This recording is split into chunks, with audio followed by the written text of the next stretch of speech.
Astrologues, voyants, numérologues, spécialistes des lignes de la main ou du pendule et graphologues avaient rendez-vous au Festival de la Voyance pour partager gratuitement cet art de la divination avec le grand public. C'est ça un voyant, c'est pour savoir ce que demain va être fait pour vous.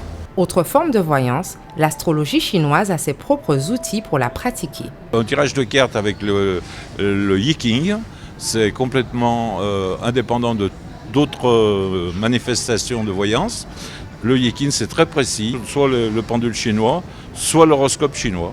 C'est trois choses qui sont complètement différentes suivant la personne, si c'est pour parler au point de vue sentiment, au point de vue maladie, ou au point de vue travail, ou au point de vue examen. On me pose des questions et puis c'est dans le même style, on voit l'avenir et puis c'est hyper simple de venir nous voir. Une question et puis on essaye de répondre à cette question. Mais pour connaître les résultats des futures élections, la voyance ne sert à rien. Ah, ça c'est autre chose, il faudrait pouvoir étudier, vu que c'est beaucoup plus long. Ça, je ne peux pas vous le dire. Et puis, je ne voudrais pas me tromper parce que je ne connais pas la région. Sujet particulièrement tabou dans notre région, la voyance est considérée comme une pseudo-science mais n'en demeure pas moins une activité populaire. Chez nous, les mentimentais ou gars des affaires comme on les appelle ont de beaux jours devant eux, tant leurs adeptes font preuve de discrétion et de gêne, notamment face à notre caméra. Consulter un voyant, oui, mais pour beaucoup, ça doit rester secret.